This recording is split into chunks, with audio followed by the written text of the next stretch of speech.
Well, according to Gwinnett County, we're still researching, but as things appear at the moment, her window for appeal expired at midnight last night.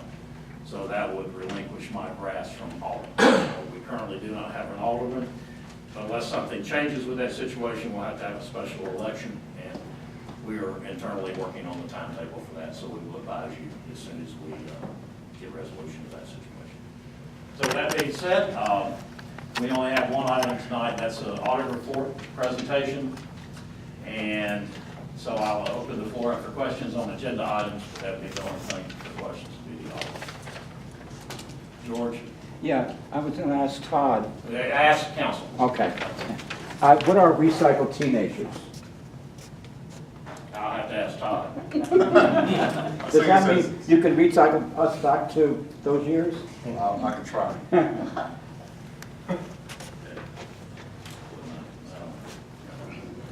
All right, any other comments on agenda items?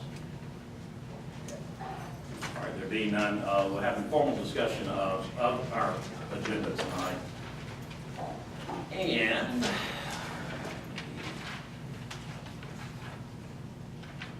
okay, we have a public hearing for the alcohol beverage license for Taco Pete.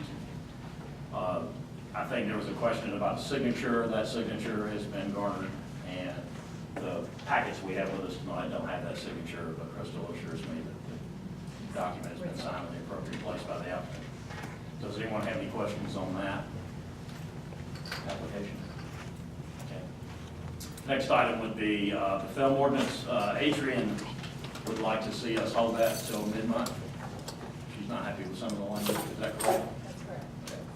So if y'all are cool with that, we'll entertain a motion at the time to hold that to mid-month. And then we'd also have to hold 10, item number 1 would be the film permit fees.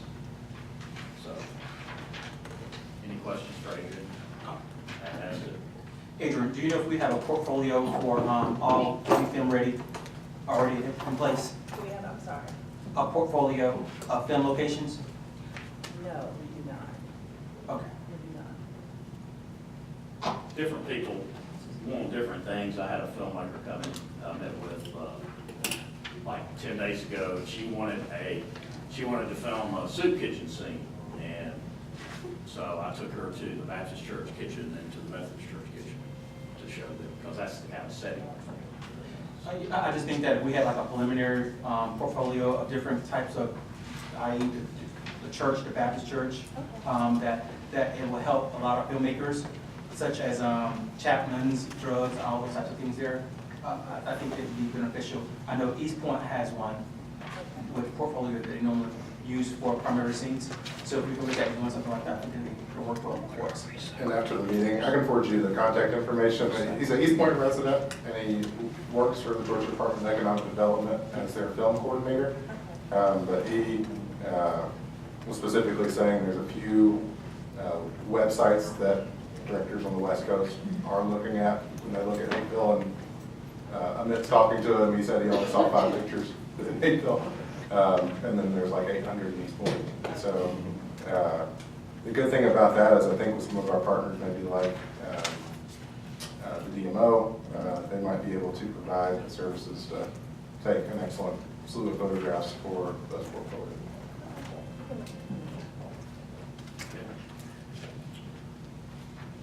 Any other questions on the film? Bless you. All right, we move into, bless you again. We have the employee handbook, first reading. It's a fairly extensive document. I have not read through all of it as of tonight, so I will plan on reading it by the time we have our next month. Any questions on the preliminary draft of that at this point? I have a couple. Do we have job descriptions to go along with the employee handbook for every employee position? Yes. Okay. Also, in looking through the employee handbook, I noticed that for resignations, it's pretty much universal for 2 weeks, but I think it'd be more appropriate for all salary positions to be 4 weeks resignation versus 2 weeks. I just think that a lot of times those positions are harder to fill. Right. I think 4 weeks is more of a universal standard for salary positions. Okay. And 2 weeks in comparison to other non-exempt employees. Okay. Um,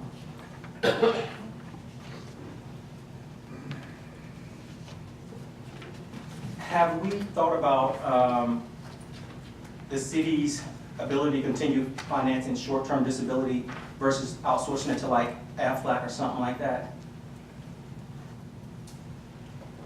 No, I mean, no, we haven't. And the reason why I say that, because when the economic downturn hit, a lot of organizations, they revisited that short-term financing that, because we pay for that. Right. So a lot of times, a lot of them outsource it for employees to either go to like Aflac or entity like that. Okay. When it goes, when reading the section of jury duty, I noticed that we do allow, and are we paying the employees for jury duty?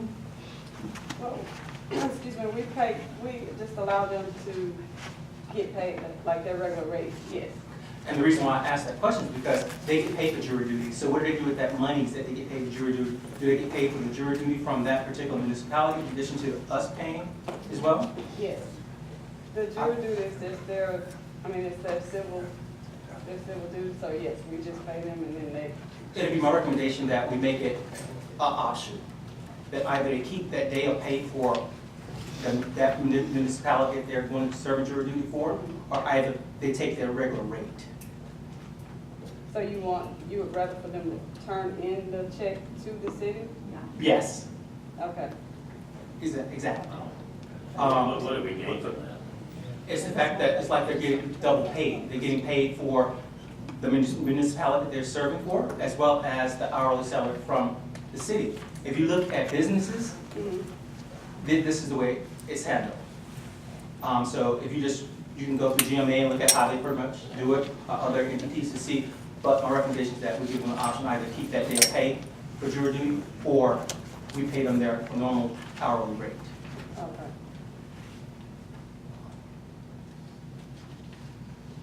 When we come to the action on this, will you make those recommendations in a motion form later? Sure. Also, is there a list of required training classes outlined somewhere that every employee needs to have? Not to my knowledge, that there was one since I've been here, I haven't seen like a list. We can probably get together, create one that everybody needs to have, but to my knowledge, I haven't seen one. Okay. And I promise this is my last, I have a couple more, but then we'll make this my last one. Keep going. That's fine. That's what the purpose of this is.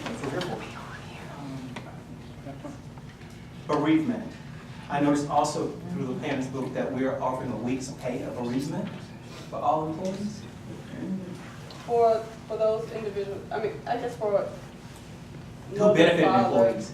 Right, for benefit, for full-time and department head, not for, Part-time. part-time. And the reason why, again, why I asked that question is that a lot of times standard is like either 24 hours of bereavement at 8 hours each day versus a week, because we're paying that. We are usually, well, I guess as I was looking and, looking at other people, they at least have 3 to 5 days for those immediate family members. For others, you may have 1 day, we didn't do that, but for others, you may have 1 day for like a cousin or for like a neighbor. But for immediate family, the 3 to 5 days was a standard in all that I researched, but. Okay. I just think that we need to look at that, because everywhere that I've worked and been a director or administration, it's been standard about 3 days versus an Okay. entire week. Okay, Because the reason I'm looking at it is because we as an organization, we're paying that. that's correct. Mhm. And the last thing, when you look at the page numbers, I think they're off by 1.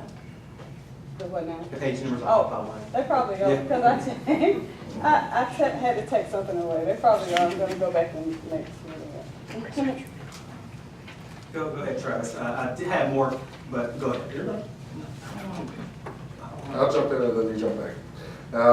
And then I did note in mind by the subsection code, so hopefully it'll make it easy. On pages 13 through 14, if you will, 3.01,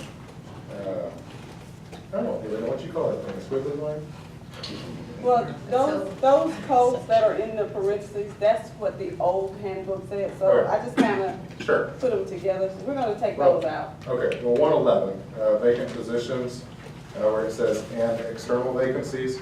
Can you please, I guess, state what the difference between an internal and an external vacancy is, just for clarity's sake? Just on page, Bottom of page 13. Oh, page that's 15. the internal vacancy announcement, so if someone leaves and you want to post it internally, Sure. that's what we're trying to say, so internally, we'll post it for 3 days in the event that someone inside wants to apply, and then put it external, like on different websites or on the, just for 2 weeks. Okay. 3.02, parentheses 108. Outside employment. I was sort of hoping to see maybe a little bit more with regards to if somebody is seeking or maintains outside employment as of current, maybe that they complete a one-page document that explains what it is, how it doesn't conflict with their official capacity as a city employee, and have to get managerial sign-off. I'm not sure if that's, I mean, something like that, where I've always worked, if I was doing a second Right. job outside, even if I was doing Uber or Lyft, if you will, I filed it with my employer, so they had documentation of it in my personnel file, so. Okay, so have them complete something, Yeah. okay. Just so the city's abreast of potential other jobs that employees work.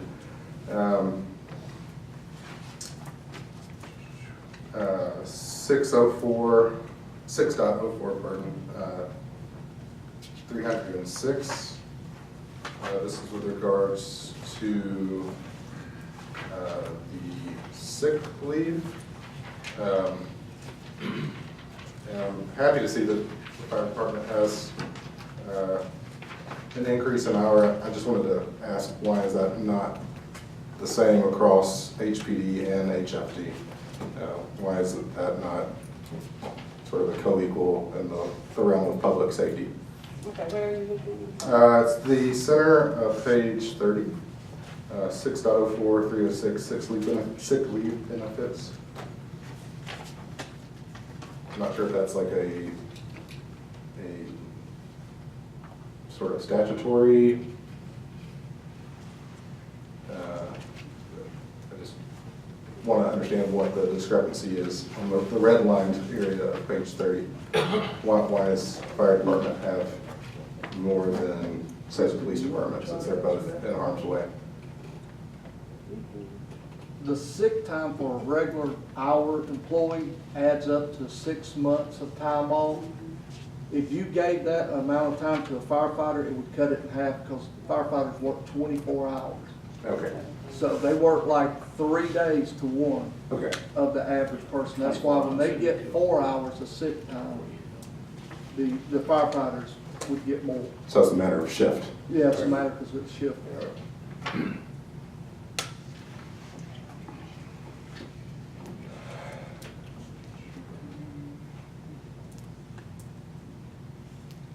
9.06 with regard to leave donations. Happy to see that. I mean, it's pretty standard across most organizations, I would say, these days. I have been in one organization where they accidentally had to retract an email because when they sent it out, it wasn't HIPAA compliant. So they said what the sickness was in the email. And it sort of created a potential risk and liability issue. So my question there is just how would this be communicated? Is it via email? Is there sort of a standard template that's gonna be created? It'll be a form created Okay, so that they can, put on, the employee could complete it, okay, whomever is donating. okay. But I don't think the reason for the donation has to be on there, No, right? it will not be on there. Okay. Okay, good. Just who they're donating for and how much they're donating. 10.04, parentheses 706, parentheses 8, parentheses B, which is the middle, or lower two-third of page 49. Inappropriate is written as two words, just as a typographical error. Oh, okay. And I had a question for Chief Klamasek with regards to facial hair. I love my beard, but what's your policy? Because I was reading the policy as it related on page 50. I was just sort of confused if that conflicts with your We actually hairstyle. have recently, well, I say recently, within the last 4 years, implemented a facial hair policy that allows it. It just has to be 1/4 of an inch. Okay, So, yeah, you will notice some of our officers wearing beards, goatees, and mustaches. okay.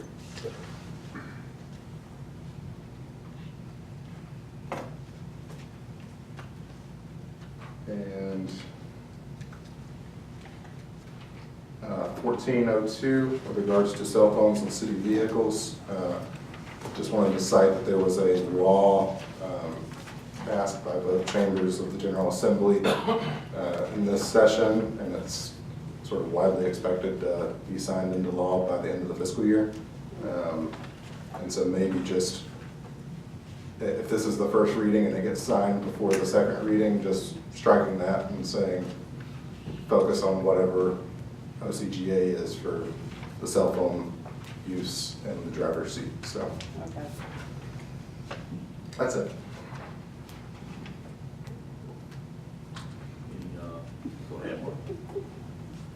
Um, You done your homework? 9.05, attendance and punctuality. Who determines if it's excessive or poor attendance? That's very subjective. Do we have anything that we can do that's objective, such as occurrences calculation or tabulation that, At this time, we probably, I mean, it's been a going for, we just don't have anything, I guess, like occurrences and such as that. I mean, but we can develop one, we just don't have one. yeah, because I think that it's kind of muddy water there, Mhm. as far as who determines what's poor attendance or what's excessive tardiness. Okay. Is it 1, is it 2, is it 3? So Right. I think that we have something more objective, but give us more guidance on how to handle that situation. Okay, And under employee conduct and work rules, I think that we need to add sleeping and or giving the appearance of sleeping on the job as well in there. okay, That's not within your regular break hours, basically. okay. Excluding fire department. Yes. And when it comes to counsel or representation, do we go through arbitration or do they automatically get legal counsel? What is our setup for grievances and those types of things? Right now, the city has a personnel board. Yeah, exactly. But if they don't agree with the personnel board says, do they automatically seek outside legal counsel or through arbitration? I think arbitration would be a better avenue to take Okay, versus going directly to lawsuits and legals, those types of things there. Okay. Because I think it'll be a better approach. okay, It's a good first stop. Yeah. okay. I think the beauty of all this as well is, I mean, there's plenty of software out there, like, learning management systems that are built specifically for human resources situations where somebody has to take a sexual harassment training on a yearly basis and essentially click through it, regardless of if they're agreeing that they are reading it or not, and sign off that they have completed said training. And that's on anything from sort of standard cell phone use policy to not sleeping on the job policy, and those can be adjusted by organization. So I'm not sure the cost of something like that, but I think the cost of having a learning management system that every employee is required to be part of and to partake in on a yearly basis far outweighs the risk. If you can say, yes, this person within the last 8 months had training on appropriate conduct in the workplace, and this lawsuit's not whatever, then that would be helpful. So, For instance, like OSHA training, is that a part of the requirement for employees? Well, we are part of GERMA, Uh-huh. which offer those type of classes, and, I mean, they'll be free So to do. that'd be great. If Garner outlaws it, say basically, I mean, we could say that, we could say training required by Garner, Okay, something like that, and basically outline that training. okay. And do we have an anti-recording policy outside of if we had the police with cameras? I think it'd be beneficial for us not to have employees using recording devices such as phone, Talks about photographs. photography. It does talk about photography. Yeah, so it protects us and it protects the public as well, because if we record something that gets out there, it could be advantageous, not, it could be adverse for us, actually. Okay. And breaks and services. Can you tell me why we chose to go with 2 years versus 1 year break of service?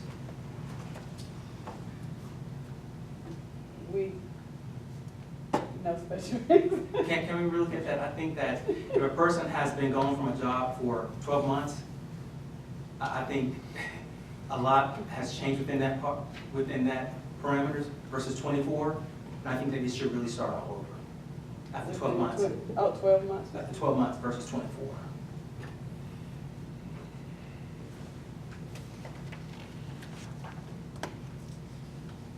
Chief, the fire, comments on that? Thoughts? I don't want to interrupt, but. Oh, you're fine, you're fine. Okay. And I promise, that's all. Okay. This is why this is the first reading, so, and, Well, yeah, first reading. and it's a big document. It's a big document. Yeah, it is. Long overdue. And we appreciate the eyes. Well, thank you guys for putting this together. Like you said, it's a long overdue, but I think that this is, it's a great start. It looks comprehensive. It's been 24 years. So good job, thank you. 24 years It's since. been 24 years since it's been updated. What happened to you? first month? Okay. There is no evaluation system in place. I think you mentioned that already. So the employees know for themselves how their performance is, even every 6 months instead of once a year. Along with that, there's no mandated training to go along with the evaluation to assess performance.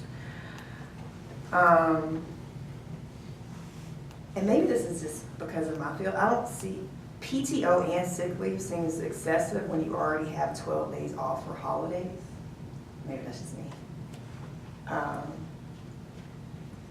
And then, when you mentioned jury duty, I know at my job, you have an allotted amount of jury duty. I think it's like 2 a year. And you have to have proof that you're at jury duty, and other than that, you don't get paid for jury duty.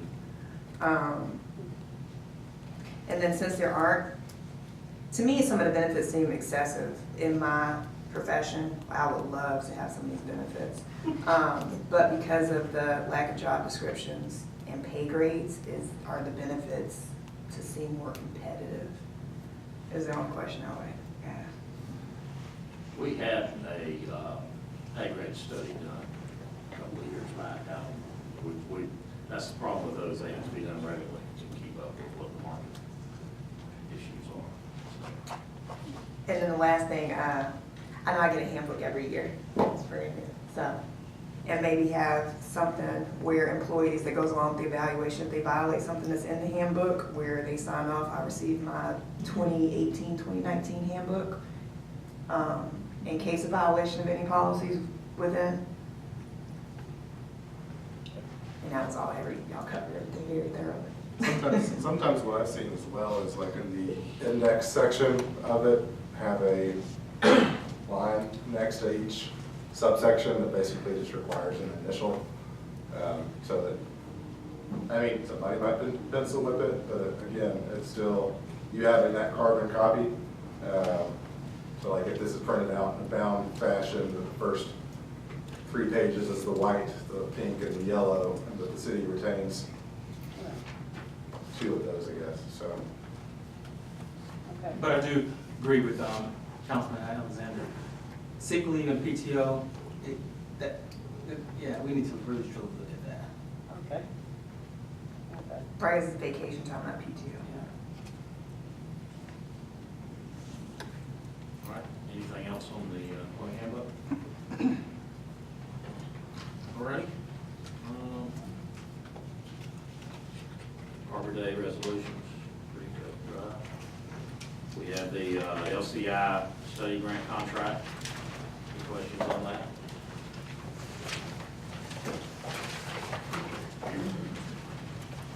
We have mosaic tile public art display to allow the installation of 599 North Central Avenue, Catholic Theater. Any questions on that? It's more of just a statement that I'm glad Councilwoman Alexander had looked into this. I think it's a really good price for a quality piece of art that's definitely seen around Atlanta and regionally and somewhat internationally as a sort of a beacon to sort of establish a place as a art hub, if you will, so. All right, and next item is our dear friends at the railroad have decided that they want to start charging us for using their right-of-way for some of our water lines. So we have negotiated, the contract started, or the invoice from them started at $26,929. We negotiated that down to $12,485 to be paid annually for these licenses. So what was the genesis of this, folks?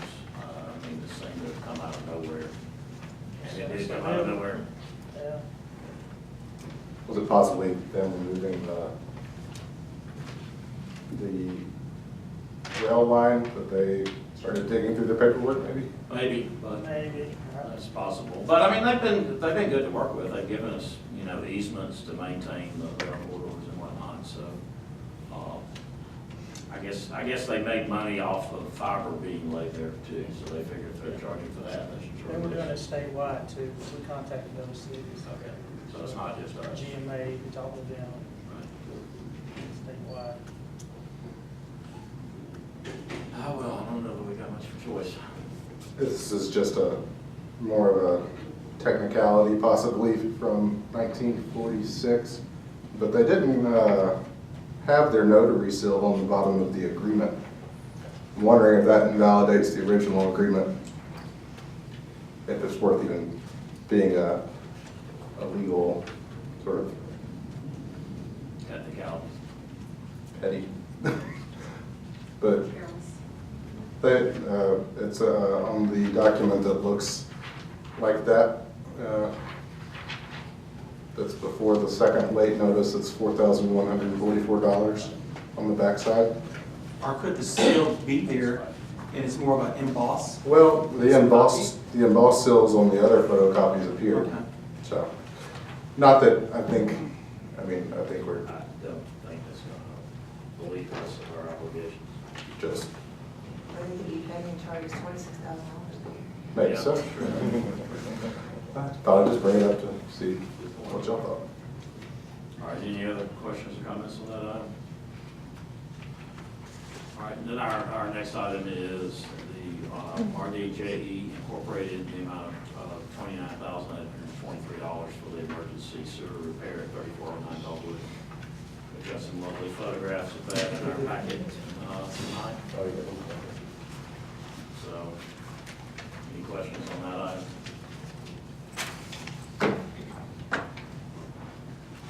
All right, with that That being said, we will get back to business, and our next item up is,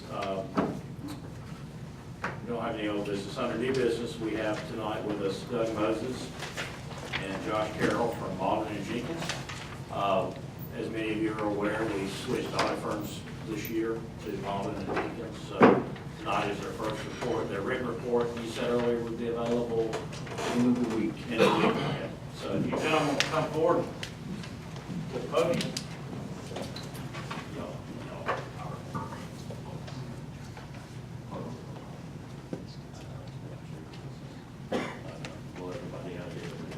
All right, so thank you. Just to give you guys an update, the audit file and financial statements have gone through our quality assurance review, and everything has been finalized.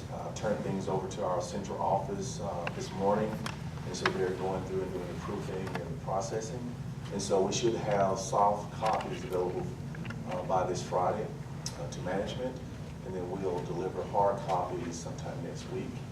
And then at that time, we can determine a later date for us to come back and present the audit results. And you all get, of course, the CAFR with our opinion in it. It's a clean opinion, unmodified opinion. You'll also get the auditor's discussion and analysis, which will have some financial trend information in there. It'll talk about the findings and management points and new GASB pronouncements and things of that nature. And we'll use that document to present to you all. Also, you have a management letter, which have the management points that were cited during the audit. And I think that's it. So again, you'll get those 4 documents, allow you all time to kind of look at it, and I'll get with the city manager to determine when we can come back and present the audit results to you all. Any questions for Malden and Jenkins? Are there any glaring issues within our city as far as Nothing. management of fiscal management or? Nothing that's not unusual. I mean, you have 2 findings, segregation of duties. We normally see that with, cities of your size, with the accounting and finance department, with the limited number of staff you have.